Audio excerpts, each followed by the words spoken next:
जरा सोचो, हम एक 150 साल पहले के टाइम में लौट रहे हैं ताकि हरिद्वार की पवित्र खूबसूरती को मॉडर्न हिंदी लिटरेचर के फादर भारतेंदु हरिश्चंद्र की नजर से देख सकें।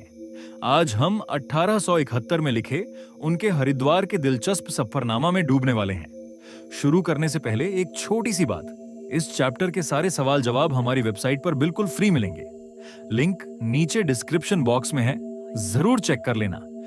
चलिए पहले भारतेंदु हरिश्चंद्र से ही शुरू करते हैं। उन्हें आधुनिक हिंदी साहित्य के जनक माना जाता है, लेकिन वो सिर्फ कमरे में बैठकर लिखने वाले लेखक नहीं थे।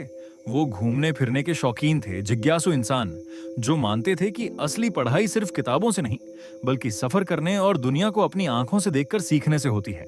उनका मशहूर वाक्य "निज भाषा उन्नति है, सब उन्नति को मूल", यानी अपनी भाषा की तरक्की ही हर तरक्की की जड़ है, दिखाता है कि वो हिंदी से कितने जुड़े थे। लेकिन आज हम उनकी ट्रैवल राइटर वाली पहचान पर बात कर रहे हैं। 1871 में हरिश्चंद्र हरिद्वार की तीर्थ यात्रा पर निकले, लेकिन ये सिर्फ धार्मिक यात्रा ही नहीं थी, ये लिखने का एक एडवेंचर था जिसने हमें हिंदी साहित्य में एक बहुत सुंदर सफर का किस्सा दिया। उन्होंने ये किस्सा कविवचन सुधा मैगजीन के एडिटर को चिट्ठी की तरह लिखा। इसकी सबसे खास बात इसकी भाषा है।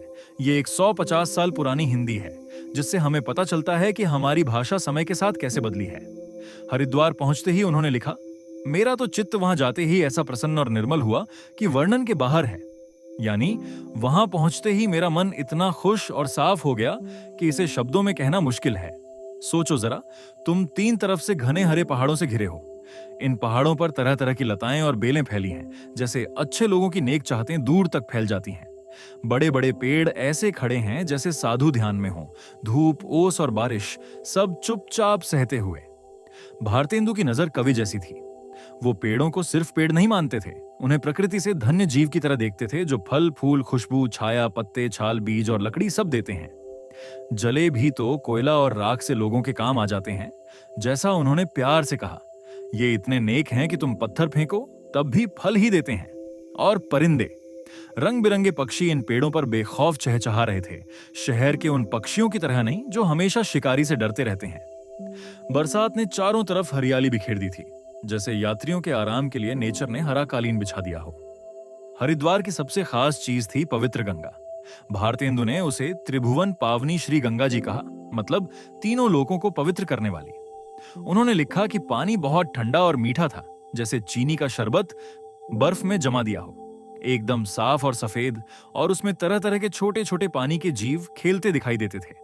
हरिद्वार में गंगा 2 धाराओं में बढ़ जाती है, एक को नीलधारा कहते हैं और दूसरी गंगा ही कहलाती है।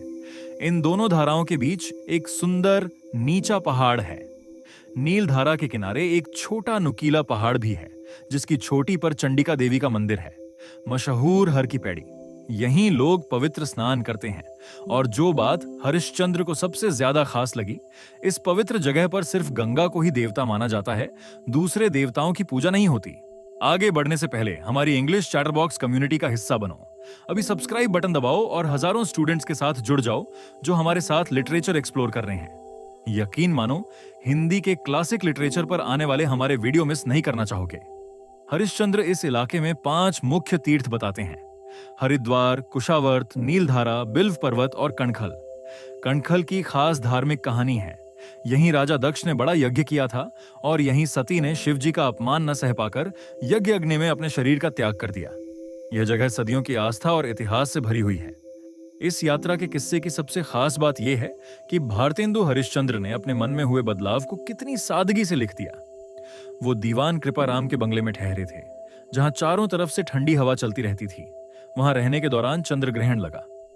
इस शुभ समय में उन्होंने और उनके साथियों ने बड़े आनंद से गंगा में स्नान किया। उन्होंने भागवत का पूरा पाठ भी किया। एक खूबसूरत पल वह था जब एक दिन उन्होंने गंगा किनारे पानी के बिल्कुल पास एक पत्थर पर ही खाना पकाया। उनका कहना था कि उस सादा खाने को पत्थर पर बैठकर खाने का मजा सोने की थाली से भी ज्यादा था। पास पास ठंडे पानी की छींटें, भक्ति वाला माहौल, इन सब ने उनके दिल में ज्ञान, लगाव छोड़ने की भावना और भक्ति भर दी। भारतेंदु हरिश्चंद्र बहुत ध्यान देने वालों में से थे, इसलिए उन्होंने वहां की कई खास चीजों पर ध्यान दिया। यहाँ का जनेऊ बहुत महीन और उजला होता था। कुशा घास में दालचीनी और जायफल जैसी कमाल की खुशबू आती थी, जैसे इस पवित्र धरती की घास में भी अनोखी खुशबू भर दी गई हो। इस यात्रा लेख में जो बात मुझे सबसे ज्यादा असरदार लगी वो है हरिश्चंद्र की आखिरी बात। वो कहते हैं कि यह जगह सिर्फ साधुओं और मोह माया से दूर रहने वालों के लिए ठीक है। यहाँ गुस्सा और लालच की जगह ही नहीं। पुरोहित और दुकानदार भी पास के कनखल और ज्वालापुर से आते हैं। वे इस पवित्र जगह पर स्थायी रूप से नहीं रहते। चिट्ठी के अंत में वो लिखते हैं कि शरीर तो घर लौट आया, पर दिल हरिद्वार में ही रह गया। अपने लिखे वर्णन के जरिए वो इस पवित्र अनुभव को पत्रिका के सभी पाठकों तक पहुंचाना चाहते थे। यह यात्रा लेख कई वजहों से जरूरी है। पहली बात, यह दिखाता है कि हिंदी लिखने का तरीका समय के साथ कैसे बदला। हरिश्चंद्र की भाषा साफ सुथरी है पर आसान भी, कविता सी मिठास भी है और चीजों को साफ साफ बताती भी है। दूसरी बात, यह बताता है कि यात्रा लेखन सिर्फ जानकारी देने वाला नहीं, बल्कि अंदर से बदल देने वाला भी हो सकता है। यह हरिद्वार की कोई गाइड बुक भर नहीं, बल्कि शब्दों में समाया हुआ एक रूहानी सफर है। तीसरी बात, ये 19वीं सदी के भारत की सोच दिखाता है, जहां सफर को पढ़ाई और रूहानी तरक्की का जरिया माना जाता था, सिर्फ मौज मस्ती नहीं। भारतेंदु हरिश्चंद्र का हरिद्वार वाला सफरनामा हिंदी यात्रा लेखन की एक लाजवाब रचना है। ये दिखाता है कि सच्चा लेखक कैसे एक साधारण सफर को गहरे, खूबसूरत साहित्यिक अनुभव में बदल देता है। याद रखिए, इस चैप्टर के सारे सवाल जवाब और आसान समझ हमारी वेबसाइट पर फ्री है, लिंक डिस्क्रिप्शन में है। और अगर आपको क्लासिक हिंदी साहित्य पर यह गहराई से की गई चर्चा पसंद आई हो, तो इंग्लिश चैटर बॉक्स कम्युनिटी को सब्सक्राइब जरूर करें। ऐसे ही और कंटेंट के लिए आपको हरिश्चंद्र का हरिद्वार का कविता जैसा वर्णन कैसा लगा, अपने विचार नीचे कमेंट में लिखिए। अगली बार तक हमारे साथ साहित्य की खूबसूरत दुनिया को खोजते रहिए।